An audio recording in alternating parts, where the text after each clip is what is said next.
Ready? Ramen in the morning. That sounds like a radio station. Welcome back to Ramen in the Morning. This is your DJ Vaughn, and I'm going to talk to you about my favorite flavors of ramen. We got ourselves some takoyaki flavor ramen. We got spicy ramen, tantan ramen. The best of the ramens is the tantan, let me tell you, because it's hot and flavorful, and it's got a little pinch of pork mint style on the top with a little fish cake, that Naruto mess, not the anime, but the delicious treat. No, that's an egg. This and is some an egg. Cheez-Its. There's our Cheez-Its, but we're talking about Ramen in the Morning. That's our radio station then. Ramen in the morning. Okay, let's check in with the traffic. All right, and we got ramen backed up into, oh my God. Backed up into my stomach. Backed up to Wednesday. No, actually, you're listening to Rhythm and Pixels, a video game music podcast. This is episode 36-7, and we're your hosts. My name is Robin Nichols. And I am Pernell Howland. Oh, it's the Morning Zoo with Robin Pernell. I don't know why I'm... Yay! Booze. Get a booze. What do you think of those politicians, Pernell? God, I don't even know. We should just do an episode where we act like a radio station. I don't think I could keep it up for more than like... Oh, no, we could. We could. If we played it, it'd be great. Yeah, I'd have to plan a little bit more. Just like go, how? I'm not great with the improv and like on that like level of energy, especially not now. We are a video game music podcast. Listen to video game music, great video game music from all consoles and all generations. We pick a topic, we pick some music, and we listen to it. We hang out, we goof off together. This week is a Patreon live episode for all of our Patreon members. At any level, you get access to the live stream of me and Pernell goofing off. And Robin Pernell in the morning, although it's really, it's 1 p.m. here. Yeah, for Martyrus, the person who suggested that, who just randomly said ramen in the morning, Pernell, and I'm not even sure why he said that. I have ramen upstairs. Oh, did I give it away? No. Yeah, I got a bag of ramen. I think it's from Germany. We subscribe to a snack of snacks from around the world. We get a box of it every month, and it's a little package of ramen that looks like that. I think what would be German ramen? Like what would be the flavor that's German authentic? Indian masala flavored. Oh, okay. It's good. It's very good. Oh yeah, but it's very salty. Oh, as ramen does. It's very good though, yeah. But that's Anyway, that's my ramen talk for the day. I'm not like a ramen head. I think ramen's okay. I'm like, no, I'm a ramen head. Ramen's fine. I'm a soup I gotta be honest. Hot ramen take. Hot ramen. I like ramen. I just don't think it's great. I don't think it's as fancy as everyone makes it out to be. Where are you getting this ramen? I'm telling anywhere. Ramen Kumamoto. Man, it's fine. Man, it was fine. It was fine. There needs to be work done here. What's a special? Do you eat soup? Are you a soup man? About these things. That's important. Are you a soup man? I love soup. Hey, you don't like man? What? Ramen is just more soup. Yes. So if you're a soup man, you should like a good ramen soup. I'm not sitting here going, oh, soup, standing that's where we differ. I am the man for soup. I earned the nickname of soup. I love soups. So yes, I hold ramen high up on the mark, but it has to be good stuff, not just broth and noodle. Okay, so our YouTube chat is all over the place. We have Martyrus saying, "Oh, are we going to do a crossover with XVGM?" Yes, but we want to do that soon. I think we were talking about it with them. Didn't you already do something with them? Yeah, I was about to say, my memory's a little off because I thought I already did that. There's something else? We broke up. We split off to do that because I have a baby now and I couldn't be recording at 9 p.m. And then so that's going on. And then Kristen is helping out at a funeral while listening to our show. Honestly, I appreciate it. We're all over the place. We have our market penetration is unusual. Well, with that said, all jokes aside, I hope that the funeral you're attending isn't too heavy for you, and that whoever passed away rests in peace, and peace and love to your family and friends. Absolutely. In this time. But yeah, it's been an interesting couple of days or weeks even. Just constantly, a number of people seem to be having that situation, like they're losing loved ones. They're in a state of flux and transition. Mm-hmm. But in the end, I find myself finding myself. I love how I just said finding myself. But I just find myself feeling as though in this current state of affairs, all you can really do is be supportive of those people. Yeah. You can't change the tides yourself. You can't move the boulders and push the mountains, but you can help by being there and being present. So that's important enough to me. So I'm in it. I'm there. If you need anything, I'm here. And aside from that, just exercise until you pass out. Yeah, that's eat that's eggs. Yeah. And you've been really focused on this. So today, right after our show, we have a barbecue that we're setting up outside, and I've got Impossible Burgers. Okay. Well, it can't be that impossible. You have them. Oh, it's improbable. There you go. Improbable burgers makes more sense. That I will cook them correctly. I also and lots of kale. Yeah, that's where it's at. Because we grew too much, and now we have to feed it to all of our friends. Mm-hmm. So I hope you like burgers and kale. Because that's what we got. I know Christy's doing potatoes, all sorts of fun stuff. It's going to be really nice. And our other friends are coming over. I don't know what they're bringing, but we got a lot of stuff. And some sausages, too, if you want an actual meat product. Sausages. They're just hanging out. All right, so the topic we picked for this week, for our Patreon episode, on these Patreon episodes, exclusive Patreon episodes, patreon.com/rhythmandpixels, are all listener-suggested tracks. Mm-hmm. So not just our members, but any listener can submit tracks for the topic, and our topic is Level Up, which was suggested to us by the last weekend. Mm-hmm. Our friend, our rival. Wait, no, that's not the one he suggested. Daryl. No, he suggested lullabies. Oh, lullabies. Which we still need to do. Not level up-a-bies. No. I thought for some reason it was level up. Oh, no, I pulled that one out of my pocket. Oh, okay, cool. Well, good job. That was a good one. Suggested by listener Purnell. Yeah, that's pretty great. I am impressed.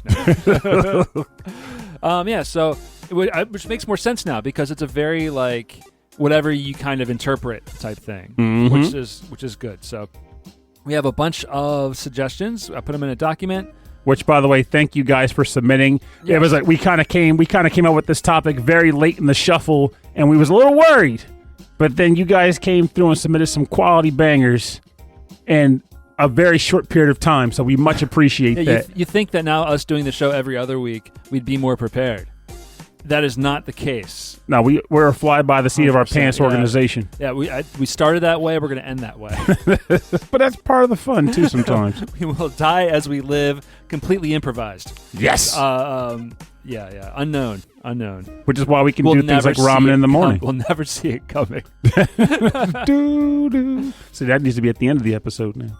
All right, so, Purnell, why don't you put your hand into the bag of tracks from our listeners, and also testimonials. And why don't you pick the first one that you'd like to play? Okay. Well, honestly, I think I am going to go with this very first track from listener Curly Kevin.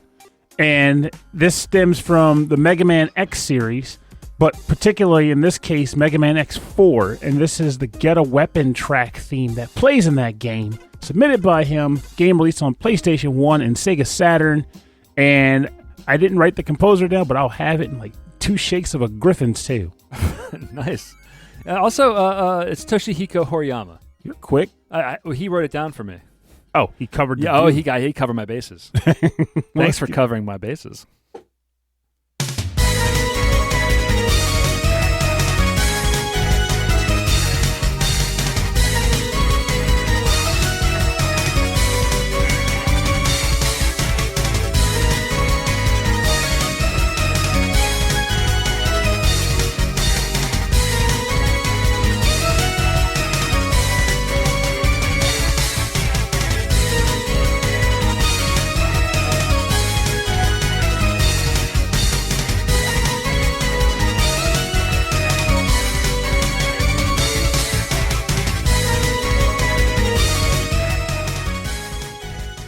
Welcome back. You're listening to Get a Weapon from Mega Man X4, released on the Sega Saturn and PlayStation, submitted by Curly Kevin and composed by Rob knows the name. I don't.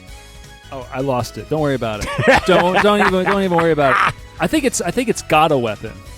Because this is the music that plays after you've received a weapon. Yeah, like in the process of the game is showing you what you got. Right. So get it good. You're getting it.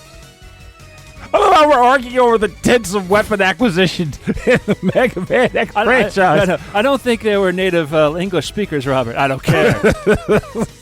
This weapon has been obtained, and that's enough for me. Receive the weapon screen. So what did Curly Kevin have to say about these jams? So he goes, "Hello, gentlemen. When I read yesterday that the topic was level up, the game that came to mind for me was easily Mega Man X. I have all of the games from this series except for Mega Man X3. I realized X leveled up in two very different ways throughout the games. When he gets a weapon from a defeated boss, and also when he gets a piece of armor that provides him with an ability that he did not have before. In X4 and on, Zero would also get a new attack from a defeated boss, and in X5 you could find his ultimate armor, the Black Zero, within the game without a cheat code towards the end. I have 2 tracks from 2 games that have tracks for the weapon upgrades acquisitions. Decide which one you'd prefer to play on the show." Decided.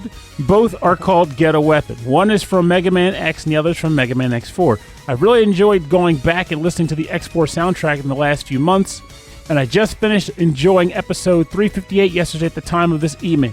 I'm playing catch-up on the podcast episodes. And hello, everyone listening to this and on the show through the live stream. Have a great weekend, and I hope all is well with you and your families. That's nice.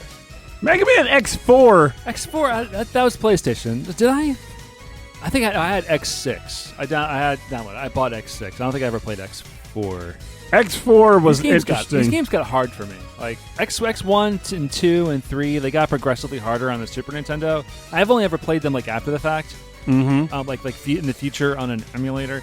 But like the X4, 5, and 6, I think I've tried X6 on the Sony PlayStation. That was the hardest one of the bunch. It was the hardest one? Okay, then that's what happened. I played the hardest game X6 is really hard. Oh, is it? Yeah. The X4, I have such mixed feelings about that and Mega Man 8 because that was them officially moving from 16-bit consoles to 32-bit. So they made some changes to the formula that seemed subtle for some, but they were kind of big for me.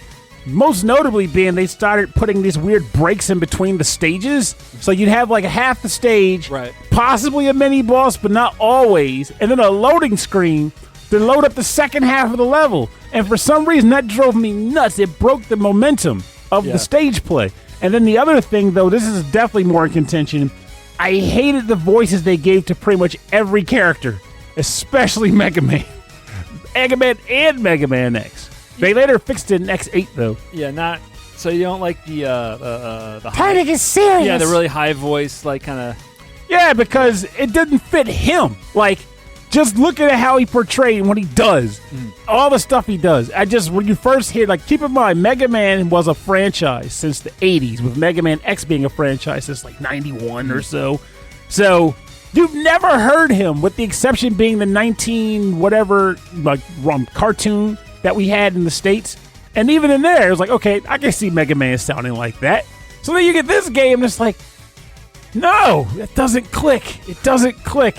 I'm like, okay, my health is low. I'm about to die. And I'm like, okay, I hear this, and I just gotta go, yeah, I lost attention.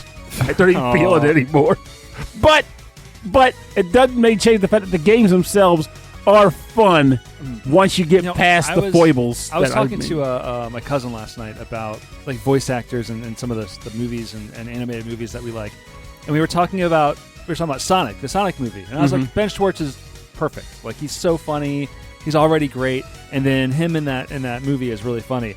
And then the second one, and there's Idris Elba as Knuckles. Didn't expect it to work. And he comes out there, this red thing, and he goes, Sonic the Hedgehog, coming for you. And I couldn't get over that. I couldn't get over that. My cousin's like, but no, he's supposed to be like that. You know, he's like the dark, broody one. I'm like, what games were you like? Sonic, but Knuckles was. He wasn't wrong. I know, but I never played those games. Oh, that explains again. I only played the games where they never talked. Oh, okay. So, because Knuckles, they didn't talk until Sonic Adventure, which I thought you did play. Yeah, I played that one, but I don't think was Knuckles in that one. Yeah, they all were. That was why people hated the game. Then maybe I didn't finish the game for now. That was when they were all like, all these characters are here, anyway, and they all play in strange ways. It's so silly to me. It's so funny to me.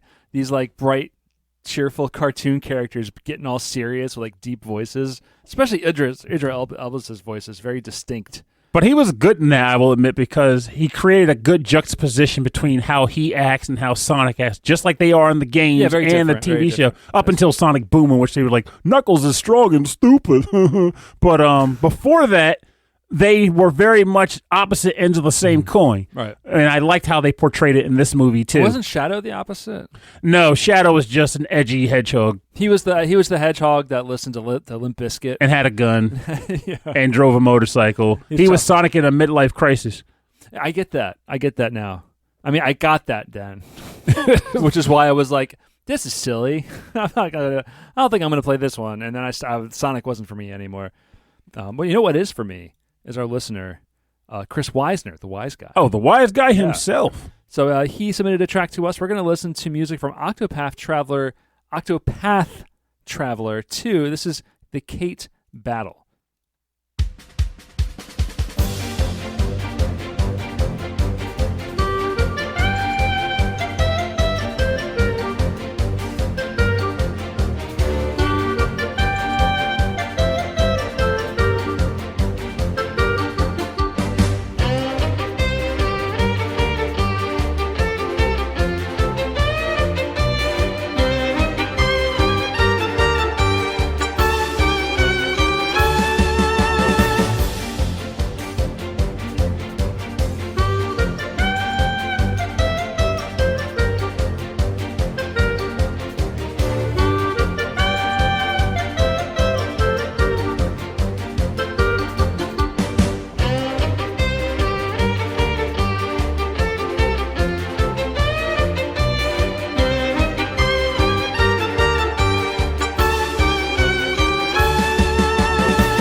You're listening to music from Octopath Traveler 2 for the Nintendo Switch. The track is called Cait Battle or Cat Battle, and this was chosen by our listener and friend Musashi219.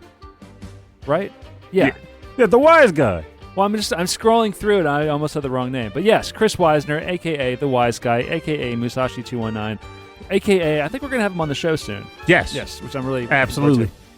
It will be great. Chris Weisner, he says, "Greetings all. Being a lifetime RPG fan, when I think of leveling up, I think of the countless hours I put into the number of titles over the last few decades. Sometimes if you want to shine, you gotta put on that random encounter grind. I recently logged 150... You keep saying your finger like you want to talk. No, I'm just tapping. Hey, this is a good bop. Just wait for... Ooh, hey! I recently logged 115 hours in order to complete Octopath Traveler 2, easily one of the best gaming experiences I've had in ages, possibly ever, and I'd say a good 30 to 40 hours of that was dedicated to just leveling up. Yo. That's... Takes you back to the classic grind. Wow, so a third of this game is just grinding. The funny part is still grinding, and it is one of the best gaming experiences he's had maybe ever. Hold on. Whether it was to help with taking down a pesky boss or to simply meet level requirements for item stealing, I was putting those hours in on the regular. And what made that grind go quicker? Encountering Caits. Small ones, chubby ones. Nothing says level up the whole party like fighting a mischievous kitty wearing a tattered cape that is carrying a sack of goods. So crush a soulstone and hope for the best, or you'll be crying when the Cait flees. There's no shortage of work on this OST from composer Yasunori Nishiki, and Cait's theme perfectly captures the absurdity of these entertaining encounters. Thank you kindly, Chris Weisner, Musashi219, the Wise Guy. We're giving everybody nicknames here. He actually inspired me back when he first started playing this to go back and restart my copy of Octopath Traveler 1. Like, I bought it when it came out, played it for a bit, and then dropped it because it's me we're talking about. Right. So So when he brought up how much he was enjoying it, because he recently had a spark relit within himself to play RPGs again. Yeah. And he's been really taking it to heart, and I'm really glad to see it, because he's been one of the OGs for me with RPG talk from the turn-based critic days and stuff. I forgot that you guys do the turn-based critics. Was it ASAN? Yes. Yeah. So like he and I go way back for RPGs. Anime Central for those who don't do the lingo. The lingo. So, like, him talking about playing this game and then talking about how much he was enjoying it despite how much people like to rag on the first game, I was like, maybe there's something here. I thought the first one was, like loved by everybody. No, there's levels of contention there, which people say now that this has been out longer, that the second game fixed a lot of the issues people had with the first one. So, but I want to stick around and finish the first game or play at least more of it before pivoting away from it, you know? Yeah, I think if I pick up a Switch, Octopath will probably be one of the first games I buy. Switch is the first or the second one, just because I like the old school style of RPG. And as a dad, I feel like the Switch is where you should be. I know. As he gets older, I'm like, okay, we're playing Mario. Not even that, though. That's true. We gotta play Mario. We gotta play some Mario. The Mario Bros. Yeah, Mario Bros. But like, not even just that. But that is a very interesting component. There'll be a whole nother system by then. But just the idea of being able to just pick up and put down the device. Oh, there will be. I mean, you say I can pick it up, put it down. Yeah, it's like a pick up, put down. You don't have to worry about using the TV. Yeah, you can do. It, yeah. It's easier. It's more flexible, is what it is. Yeah. So if he's watching the Cars movie for the 40th time, I could be playing Octopath Traveler. Absolutely. Because as it is right now, the only game I can play while I'm holding the baby in one hand is Vampire Saviors. Vampire Survivors on the other hand. He calls it Saviors because it saves his mental state when he's just like, rocker the baby, rocker the baby. level. Watch all the numbers like fly on the screen. The dopamine hit. A few times my phone has gotten so hot from like managing all the crap in that game. It's really silly. I do love it. I'm close to back to 100%ing all the DLC now. So holy cow! The bosses are fun. Bosses are really interesting when they come. It's another case of a game where I agree. It's like a little puzzle. Every time it comes up, it's like a puzzle. Like, how do you finish this? How is it intended to do it? With zest and vigor. Yeah. That's how you do it. You just power through. All right. So let's see. Yeah, this was my track, right? Yes, sir. So Pernell, you got something for us? Yes, I might. Why don't you share with the class? I don't want to share. Well, I can share. I am curious about what EB brought here because he wrote a decent testimonial, and apparently he was able to pivot from a previous submission he had, which makes me even more curious about what's going on. Yeah. I wanted to listen to this track. I was thought maybe we could save it for bonus round, but let's just deep dive. Let's just dive into. Oh, is it okay? Well, we got bonus round tracks. We're going to go freestyle this time. Oh, I like it. So in that case, then let's go with EB's submission to the show. This track is called Let's Go. It's kind of funny after the Mario dialogue we just had. From the album Psyched, Club Mix from Sega Racing Games, remixed by Takeshi Matsuoka. And Rob's about to boot this bad boy up. Turn around. Turn around. Turn around. Turn around. Turn around. Turn around.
It's all good. I like that. It's all It's good. all good. Trademark. Patent pending. That was from an album, Club Mix from Sega Racing Games.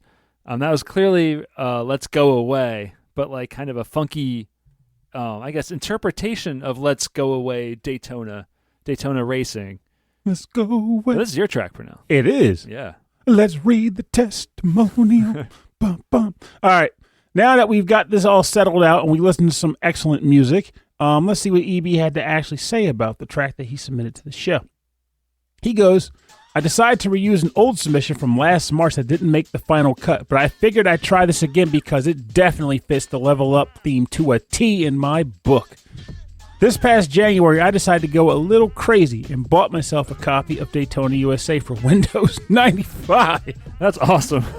As someone who owns multiple versions of this Sega racing masterpiece, including on the 360 despite not even owning an Xbox capable of playing it, I figured, also, while you're listening to this, EB, please type in the chat for me.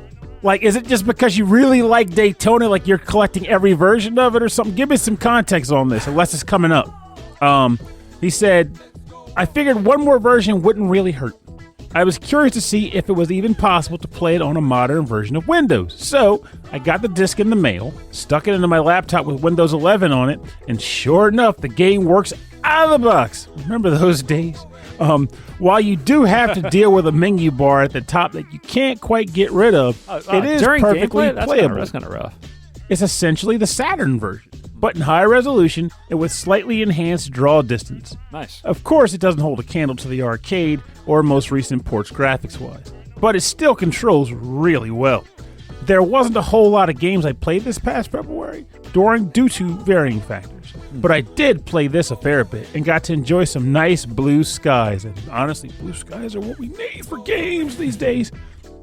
Anyway, while I could have gone ahead and just used one of the classic Takenobu Mitsuyoshi songs from the Saturn and PC versions that most of us already know, I instead decided to take a different route and request something that many may not have heard of.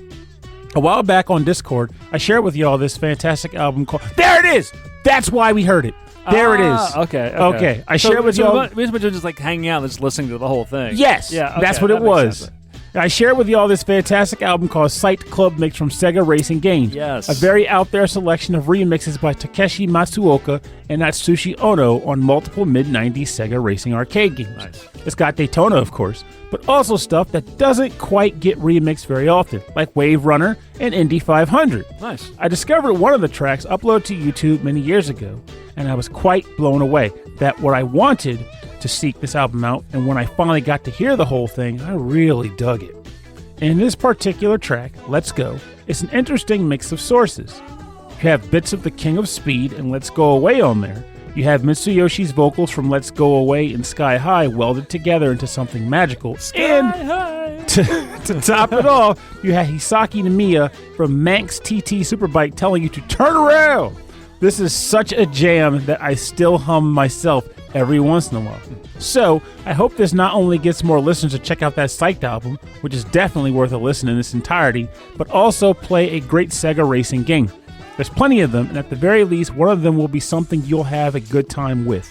And I gotta say, personally, he is not wrong about that because I heard this before. And so much so that we listened to a number of different tracks. That wasn't the right one that he selected. Like, I think it's like he like you say, he submitted it, he mentioned it just in general conversation a ways back. Yeah. And as you know about me, I'm always bouncing around. Sometimes I listen to sometimes I don't. Sometimes I might take a snippet. Other times I might go, okay, I'll check it out later.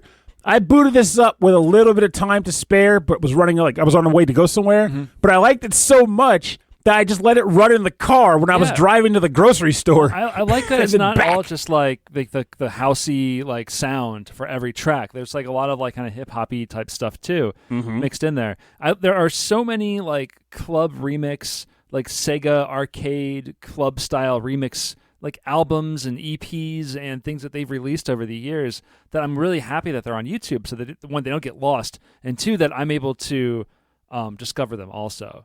And I love that EB is like really into this stuff too. Oh yeah. And actually, I posted some music on our Discord. I think it was Resolved User was like really into it. I was like, yes. Maybe got some similar like tastes that growing up with like like old school hip hop and electronic music from like the '90s. and like what that turned into. Because it's very like dance music now is not what it was back then, and it's not that it's worse. It's just very, very different what it was. It's very different aesthetic. Anyway, so our next track is coming from our listener and friend Martyrus, host of the Re-VGM podcast. And I'm going to pick, I got to pick this track. This is from Busted Groove, Dreams of Sky, Oceans, and Rainbows, composed by Devi Kobayashi, vocals by Akiko Sugawara, and a rap by DJ Ike. This is Sora to Umi to Niji ni Yume, Dreams of Sky, Oceans, and Rainbows.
ステップ踏んで熱い太陽の声探して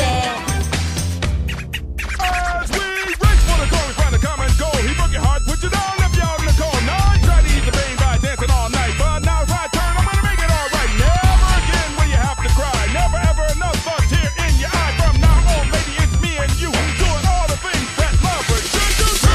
悲しいことを言い訳にして夜明けを待つなら本当の自分なんてわかるはずもない青い光の魔法をかけて空と海へと優しく私の愛を送るの好きなことに終わりはないはず寄り道をしながら走ってきたけれど全てを大切に思う涙が出ちゃうほど退屈は嫌い踊り続けるキラキラと輝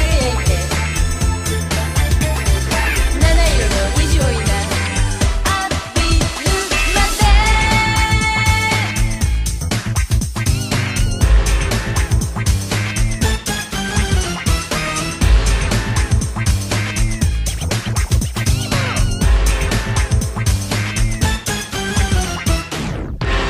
That was Dreams of Sky, Ocean, and Rainbows from Busted Groove for the PlayStation, composed by Devi Kobayashi, vocals by Akiko Sugawara, and DJ Ike with the rap, which I love that section. When that, like, was it the Funky Worm sample? Probably not the same sample from that track, Funky Worm, but the that synthesizer that was very popular in the West Coast rap. The funky rhythm's in the coming 90s. at you. So, yeah, that came to us from our listener, Martyrus, and Martyrus says, This track made me fall in love with one of my favorite video games, Bust a Groove. Frida became one of my favorite characters to play, dancing my way to the top. Outside of the game, this track helps me level up my mood whenever it comes up in my playlist, along with Got to Be Happy, which is Sutomu's theme. That's I love my jam. that song, yeah. Every song in this game makes me feel good. Like, all of them do. In the second one, too. I always feel good about that. They had a 100th episode celebration on XVGM, and I submitted a Bust a Groove track for that, for that episode. Because it's just all of it's fantastic.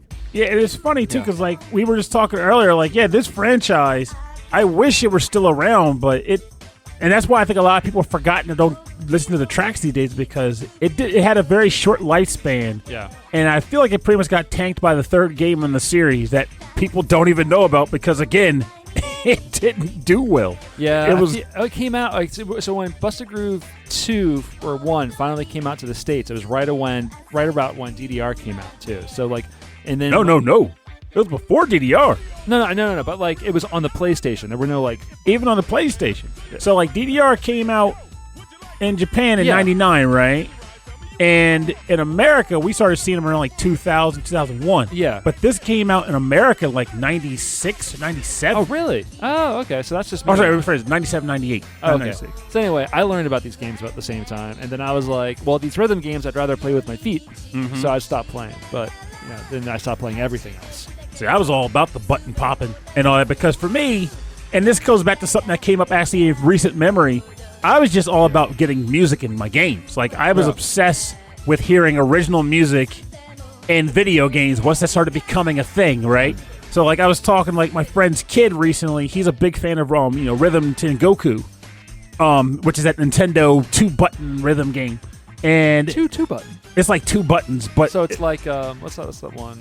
It Taiko? might- It's like Taiko?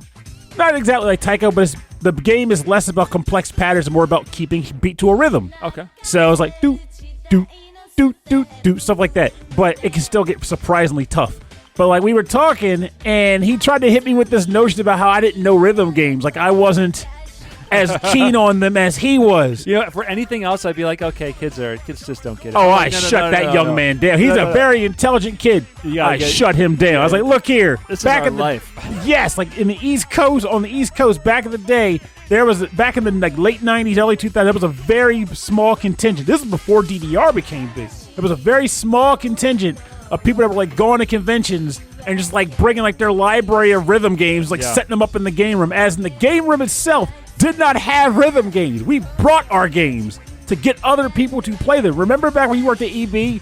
Or you might have been after you left. I'm trying to remember. And I brought Guitar Freaks to the store and set it up. So we had it was a Dreamcast demo station, and that's what we usually plugged everything into that. So this tiny little screen.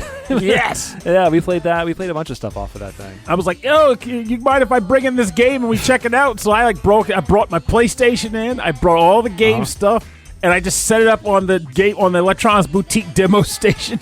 And people were walking in like, "What's this game you're playing?" It's like, "Oh, this is a music game." It's like, "Is it in America?" Like, no, it ain't. But you can try it if Guitar you want. Freaks had 3 buttons before Guitar Hero came in and said, "Let's do 5." Yep, it was a.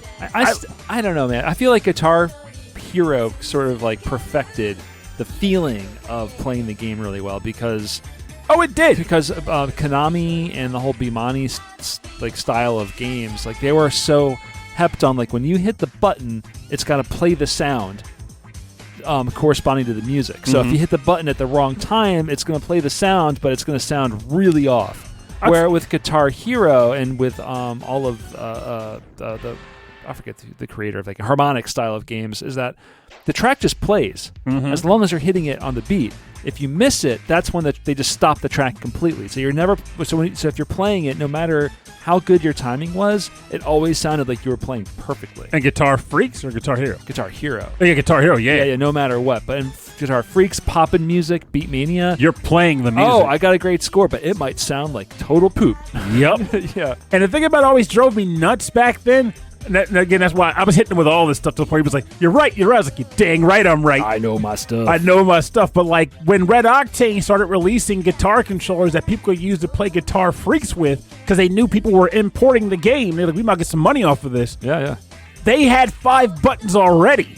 So all the time I'm playing this, I'm like, man, it'd be really nice if Guitar Freaks would actually start adding the buttons to use on the Red Octane controller because they're already there. I wonder why they started calling it Gitadora. Gitadora. Oh, that's easy because Here we go. at one School point, me, Purnell, master of all rhythm games, Originally- destroyer of young children's dreams. if I have to. It started out as being just Guitar Freaks. But then around the time of Guitar Freak's third mix, they started releasing Drum Mania. Right. So then for a while, they were releasing them as Guitar Freak's 6th mix, Drum Mania 5th mix. Are those games combined together is like the best thing. Playing them like Oh, it's so co-op fun. mode. Yeah, it's so fun. You're playing as a band. This was before Rock Band, mind you. Yeah. But the unfortunate part is Rock Band never made it to an arcade, which it should I have. remember you brought those discs and the controllers over to Jack's. Yes. And playing a full band. Yes. That was And it was fun. just so fun. Like, that's the thing I miss, and I wish arcades would jump on because the closest we got to that was like them using Guitar Hero Arcade with their crappy pricing schema to play it. Gitadora Drum Mania. Oh, I forgot the story. Yeah, anyway, So- Gitadora. Eventually, Hey. around like I want to say it's like 12th mix or so, Guitar Freaks 12th or so, they stopped doing the Guitar Freaks plus Drum Mania one number less and just said, screw it, let's get to Dora now. And they started going get to Dora V1, V2. Okay, blah, blah. so rather than having them like the numbers like mismatched, they just renamed one of the games. They renamed both of them. They just See, combined them. I thought I was gonna get like this is why they call it Gitadora. Mm-hmm. But no. Like what it doesn't I mean like the word doesn't mean anything. to It's me. just a combination another- of guitar and whatever the heck Adora. Dora is. Like, I guess maybe in it's like- Japanese. maybe it's like a durummer, like a do. Maybe it's like a. It's possible. Yeah. It's very possible. Because I originally assumed it was a combination of Guitar Freaks and Drum Mania, but in like spoken like in like Romanji or something. Oh, okay. But like that's pretty much why the name is like it is. But yeah, I've been down with these games forever. And to this day, if you were to say, Purnell, what is your favorite rhythm game? I think it still ends up becoming a combination of pop and music. And as odd as this is going to probably sound, Osu. Have you been playing Osu? Owinden.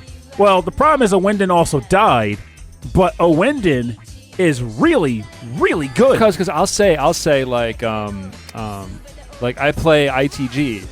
I don't play DDR. They're essentially the same game, but they're very different. You play a Winden, you don't play Osu. Oh yeah, Osu's a whole other freaking beast in and of But it's itself. nice to know that people are still playing that style of game, though. Yeah.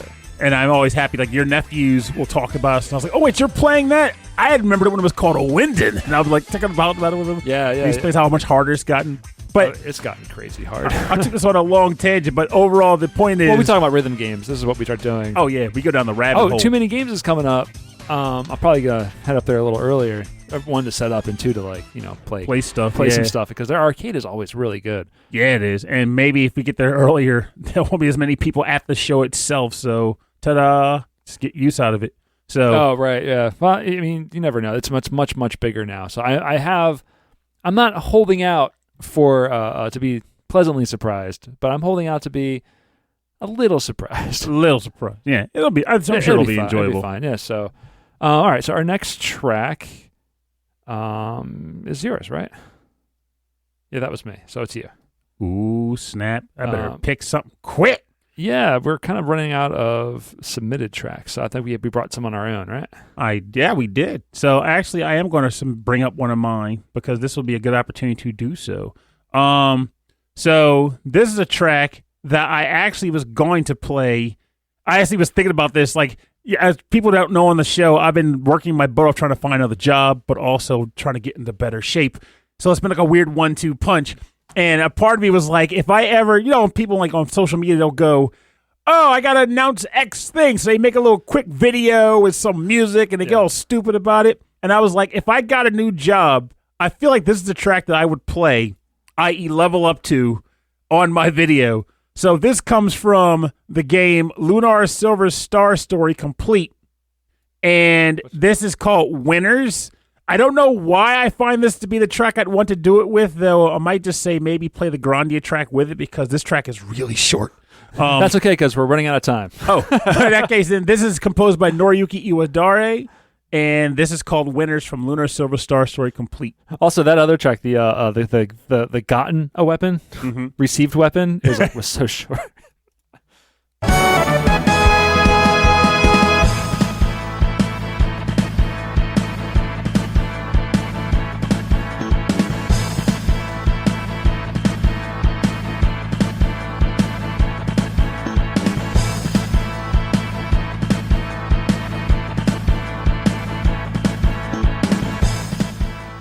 I love this track so much.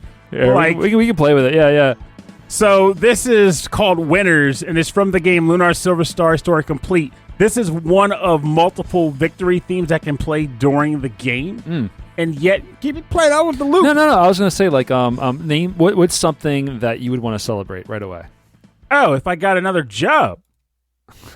There you go. So like. The thing that made this track always stick out to me on the PlayStation. Oh, sorry. I totally I messed up the It's recording. okay. That's fine. It's fine.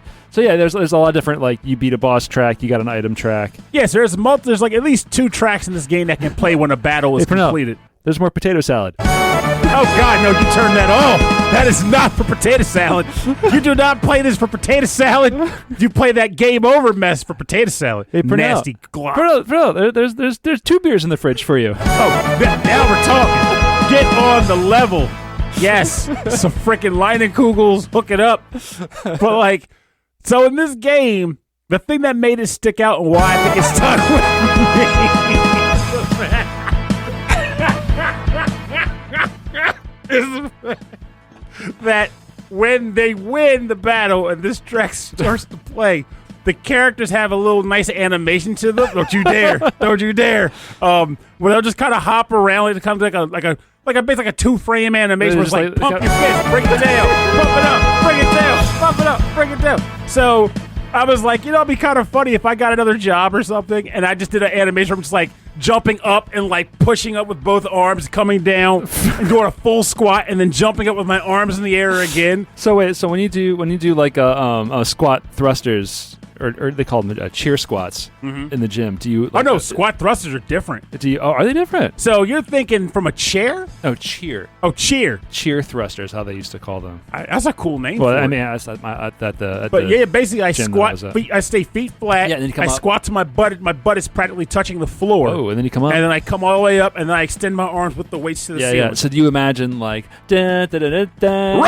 It's like, oh no! If I did it in a celebratory manner, I'd jump like gorilla jump off the ground. Oh, Like you gorilla jump, arms up, come down, full stomp, full shot up, gorilla jump. gorilla jump. Yeah, that's apparently what they call it. It's a gorilla jump. Feels and it's good. very tiring. But Wow. the cool part about it is that it feels like you feel very excited despite being tired. Right. I love the new game over, yeah. Game over, yeah. That's what EB said. But yeah, we got to do an episode for like game over themes too, just so we can bring up more potato salad. It'll be like 50 songs. 50 songs all devoted to how much potato salad kills a barbecue. Oh my god! All right, so my next track is coming from a game that I've been playing recently. I've downloaded the second version of the Capcom Arcade collection, All-Star Collection, on the PlayStation. The first one I had it. I didn't download all the games, but I downloaded the ones that I wanted. This one I just downloaded the entire collection, every single one I wanted. And I'm really like some of them I remember playing LED Storm in the arcade, and then I start playing it again. I'm like, wait, no, this is too hard. No, but this is Pocket Fighter. I forget what it was called in the States. Pocket Fighter. It was just called Pocket Fighter? No, it was a combination. I've heard it as Pocket Fighter, and then when it got ported on a later game, it was called like Gem Fighter. Gem Fighter. I think Gem Fighter is what they called it in the States. Now the original release was Pocket Fighter. But it was called Pocket Fighter in the arcade. I remember that because I had the Japanese import.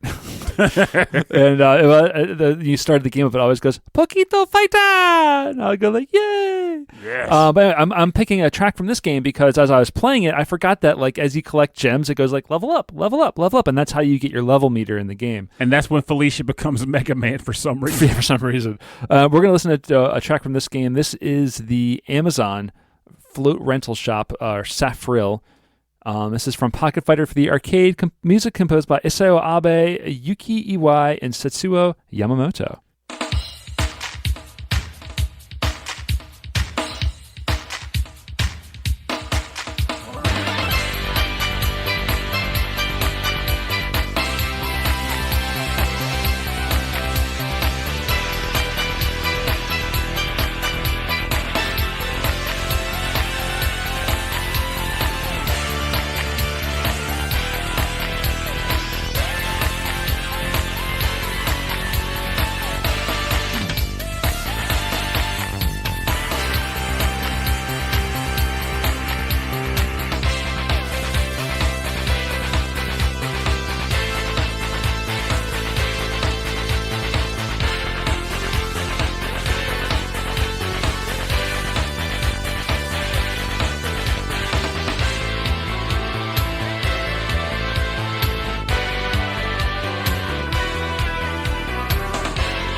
Welcome back to Barbecue Talk with Robin Purnell. Who wants to put bacon in something? So yeah, Pocket Fighter is just. I don't know if I just have the difficulty turned up, but it is tough. Like level 3 could not get past. Maybe because I'm playing the arcade, emulate the arcade version of the game where it's designed to just be like, level 1, super easy. Level 2, a little challenge. Level 3, you're going to put all your quarters into this machine. Okay, so I was right about this. So here we go. So EB made a comment. He said so I was right about this because I only remembered it on the PlayStation 1.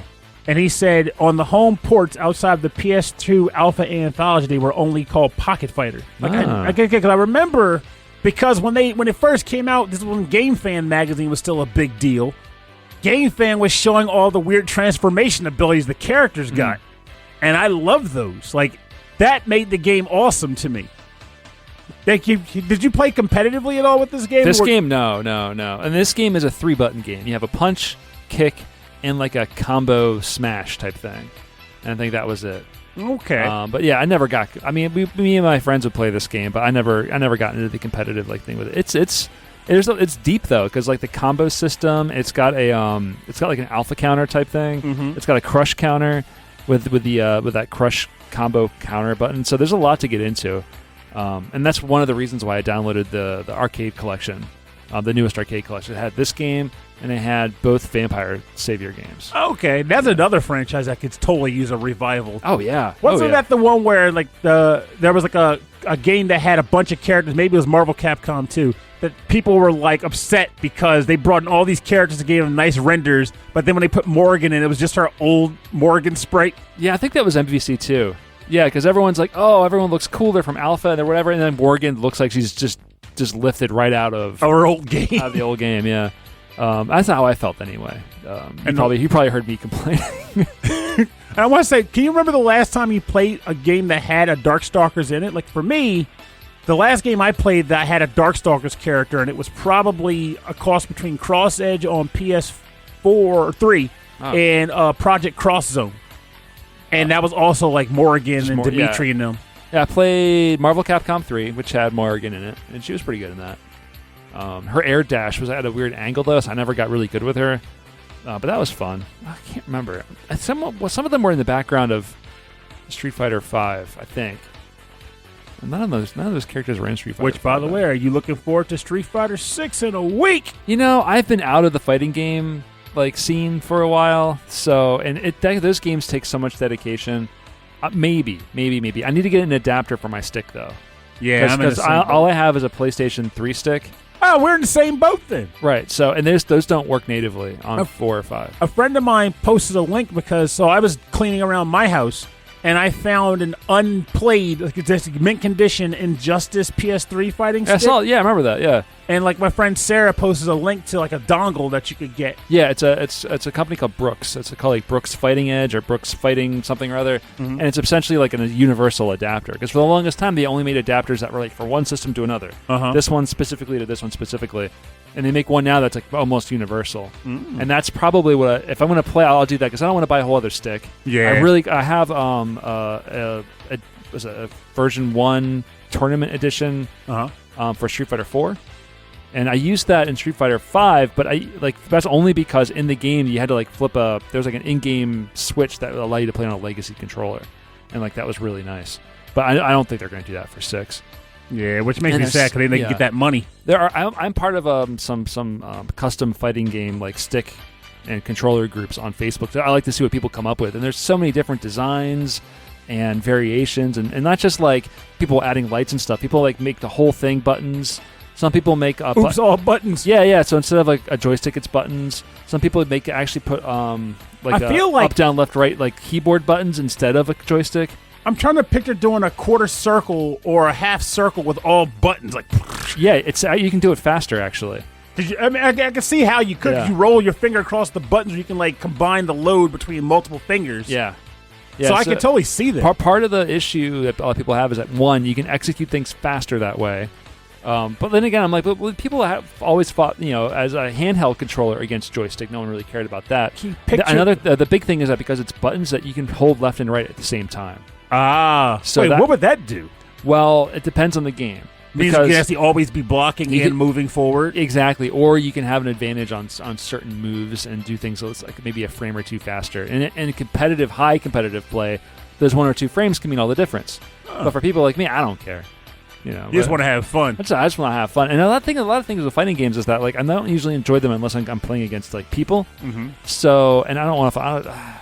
Getting involved in playing online is just like a whole other thing again. So, I'm not super sure if I'm going to get into it. Well, you could always do the thing where you just don't have voices.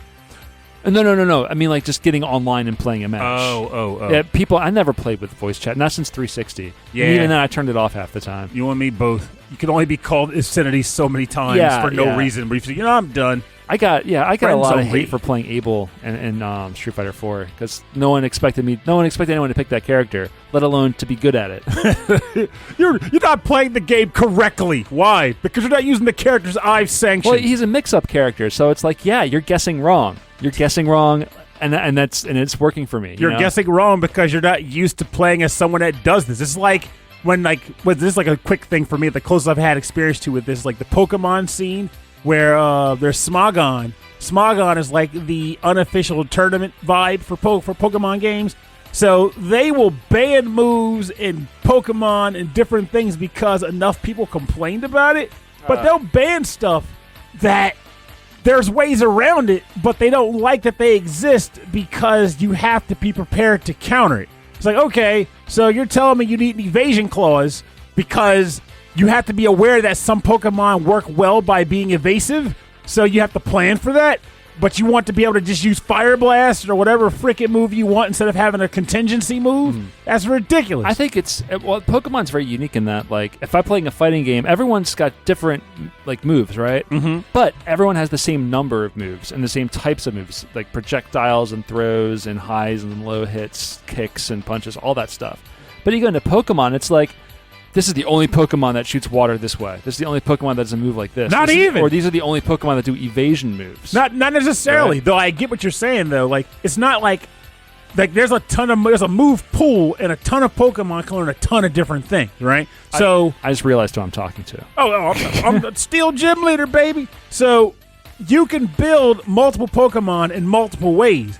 But the problem is, once you start dealing with adding the extra variable of, well, this Pokemon now might start using Minimize, which means now I have to make sure I have a move that can guarantee a hit, which, by the way, there are moves that can guarantee a hit regardless of your evasion stat. The problem is their base power is 60, which is too low for the meta scene. So rather than just be like, okay, I need to have a Pokemon that has Smart Strike, Nah. We got to just ban the evasion moves and let's use your freaking high powers. That's stupid.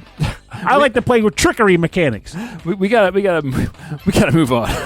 Move away from Pokemon. I do want to shout out to Resolved User who just posted a picture of his homemade joystick with a wood finish. It looks freaking awesome too. It is very slick. I love seeing all wood finished joysticks. I think they look. See, really, if he really were nice. a localite, I'd be bugging him about helping me fix my Pop-Up Music controller because I want to start using that again. Oh, we can figure that out. Oh, maybe some of it. I have a soldering iron. Oh, I can you do? either break it really badly or fix it for you. That's it. Now you got me sweating bullets. Like, I can either make it work or ruin it. All right, we're going to turn this track down, and we're going to get into the part of the show that we call the bonus round. The bonus round, or in this case, possibly tracks 2.0. All right, the bonus round is where we play covers and remixes based on our theme. I think we got time for maybe one track here. Pernell, what do we have for the bonus round? Let's just see. Well, I know ye old Last Weekend submitted a pretty banger of a bonus round. Yeah, track. we had two options here from Last Weekend. So in this case, though, on the nature of the situation, let's go with the Mortal Kombat theme from Mortal Kombat 2021. Yes, there is a piano and an orchestral version. I want the piano. You want the piano version? Absolutely. All right.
song. Yeah, I say whip it. he pulls the spine out of the guy and says, "I said whip it."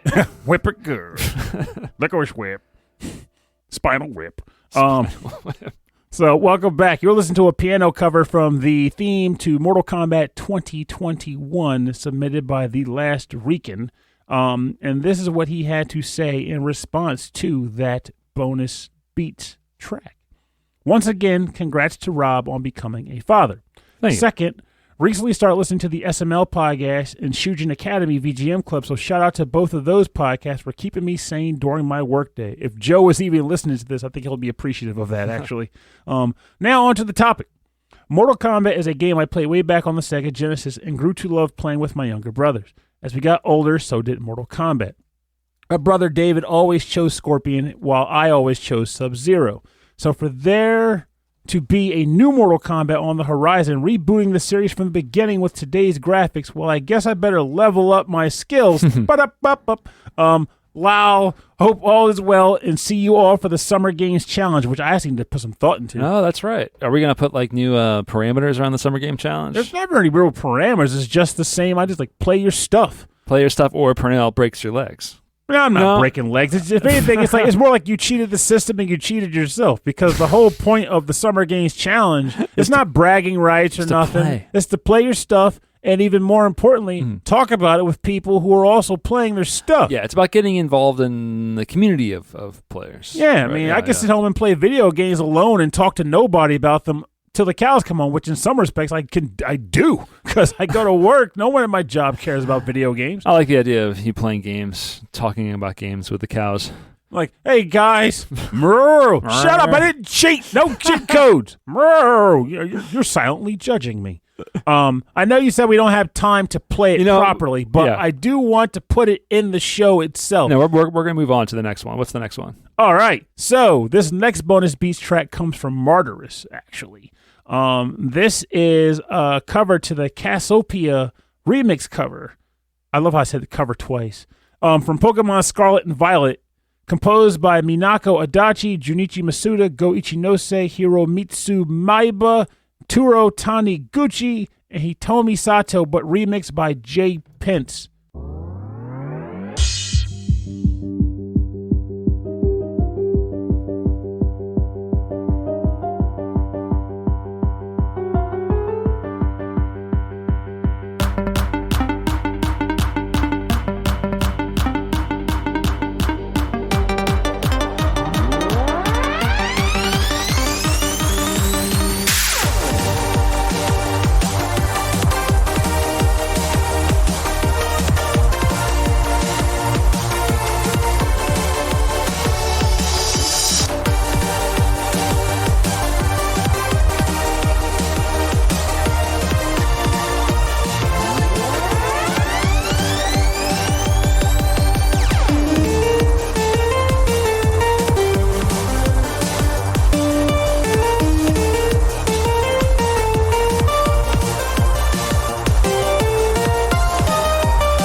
Welcome back. You were just listening to a banger of a cover track from the game Pokemon Scarlet and Violet. This is the Cassiopeia remix cover composed by Minako, Adachi, Junichi, Masuda, Go Ichinose, Hiromitsu, Maeba, Tiro Taniguchi, and Hitomi Sato, remixed by J-Pen, submitted by Martyrus. Well done. And this is what he had to say about that. He said, this is remix track is a level up from the original track. Remix as a Eurobeat, it feels more boppable, danceable, and hummable. Of course, being a fan of Eurobeat helps. Hope you all enjoy this remix, especially if you've played the game, which I have. So, yes, for some reason she has a team of Eevees, and they're not very good. But otherwise, it was a good battle with a good theme. I like the remix too. It was a lot cleaner. Like I feel like a lot of like the classic Eurobeat stuff can have like kind of like a crunchier, like harder edge, and this was a lot smoother. But it was nice. I do like that fast synthy sound, and especially it works really well with Pokemon music. So a lot of Pokemon music is like fast. Yeah, fast also. Gotta get that tension up, man. Gotta get that tension up. So for more information on the bonus round, go to rhythmandpixels.com, where we'll have links to the artists' Bandcamps, SoundClouds, everywhere you can go download the music, buy the music, and support the artists.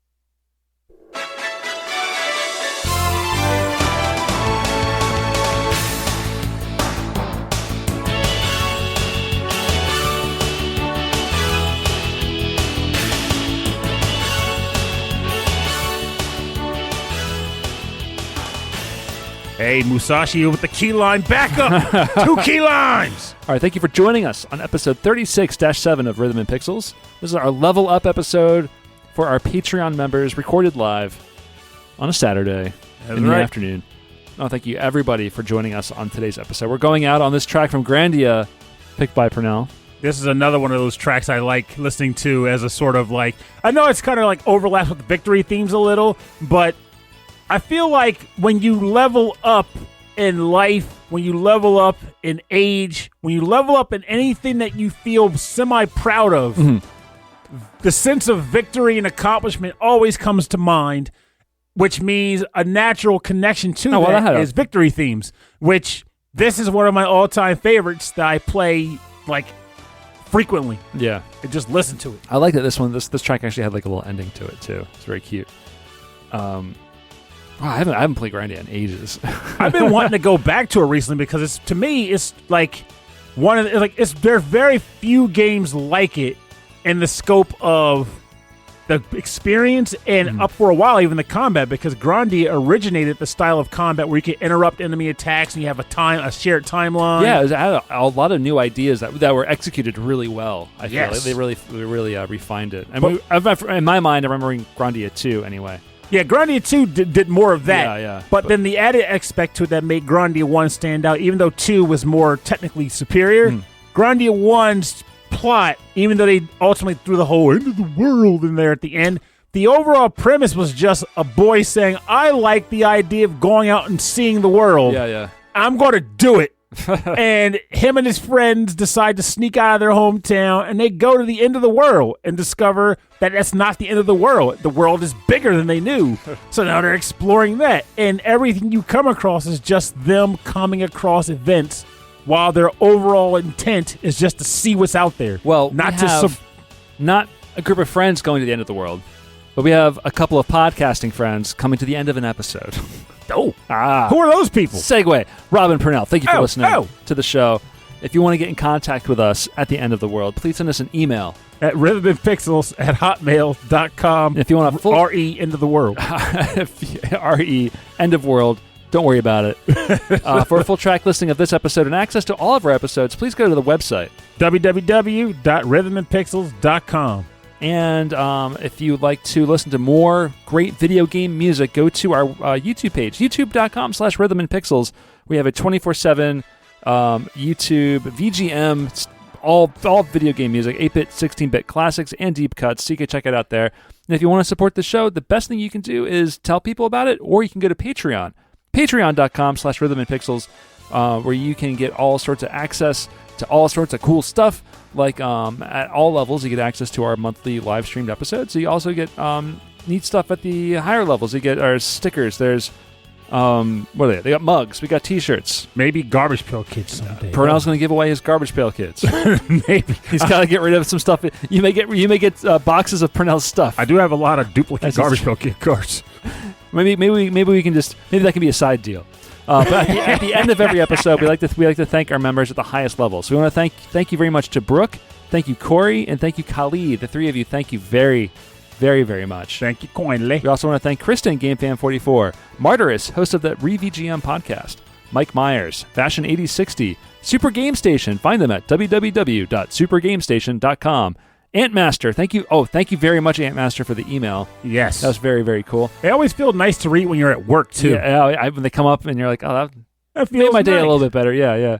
Thank you very much, Brian Pitt, Cameron Werma, Carlos, Kung Fu Carlito from the Heroes 3 podcast, Chris Weisner, a.k.a. Musashi219. Thank you. Wise guy. Thanks for hanging out with us. Christopher Senstrom, host of the Gameable Audio podcast, Chuck Kowalski, Davey Cakes, Resolved User 1, David Taylor, Enchilada Regal, Harold Howard, Triple Jeff, Justin Schneider, host of XVGM Radio, Keith Shusterman, Michael Bridgewater, Rage Cage, host of the VG Emporium podcast, Reinhard Selkova, Romancing Sagat, Sleepy S'more, Steve Miller, Taco, and Zach Thornbach. Thank you, all of you, very, very much, and many, many more for supporting our little show. It's very much appreciated. We love hearing your names come up. And honestly, even every once in a while when an email comes through with a track or just a hey, how do you do? Yeah. Or talks in the Discord, even though I may not always be there as much because I'm always tired lately, it does mean a lot. It's the dream that we always had regarding the Discord especially was not so much a thing where you had to kind of just like be hovering over all the time, but more so have people that kind of just collectively form a community. Like they just kind of talk and just have fun with each other. And then we can come in and be like, hey, let's talk too. And then when it's done, we all do whatever we're going to do. Yeah. But ultimately, it's going to be like an organic dialogue box. Yeah, and then the Discord is a great spot just to like kind of share music and game stuff and stuff that we're just working on. And, Yeah. and I really like it. I'm not there all the time, but I check into it every day just to see what's going on. Same here. I mean, there's a lot of podcasts. There's a lot of Discords. So I'm not on all of them. Hard to keep up. Anyway, thank you everybody for joining us on the show. We'll see you in the next 2 weeks. We're going to have a few guests. We have a few guests lined up. We have Chris Weisner lined up. Yeah, we that'll be have fun. Hammock is getting lined up. And I can't forget who else. There's someone else. But anyway. Lounging In the hammock. Thank you everybody for listening in on the show. My name is Rob Nichols. And I'm Purnell. Have a great week. And remember, Summer Games Challenge is approaching. Get some games lined up to play. We'll talk more about it when 2 weeks goes by, and it's time to bring up another episode during the month of June. But for the most part, just break out some games you've been meaning to play, or some games that you already starting. You just want to get back to. Give us some dialogue about us. Tell us what you think about these games, and most importantly, just engage them. And a bonus, and remember, leveling up means lots of different things to lots of different people, and in some contexts of the word, you might feel yourself being a little overwhelmed with what it means to do set level up. Maybe you're not leveling up in the way you would like to, but as hard as it is to acknowledge, sometimes it's worth noting that a level up is a level up. If you accomplish something that you had your heart set on doing, or if you made small incremental progress in the process of getting to the thing you want, that freaking counts, because you don't level up until the experience bar maxes out. But if you weren't getting the experience, the level bar would never max out. So keep making incremental progress until you get the bump you want, because it all counts, it all matters, and it's all worth doing. I'm sleepy. Good night.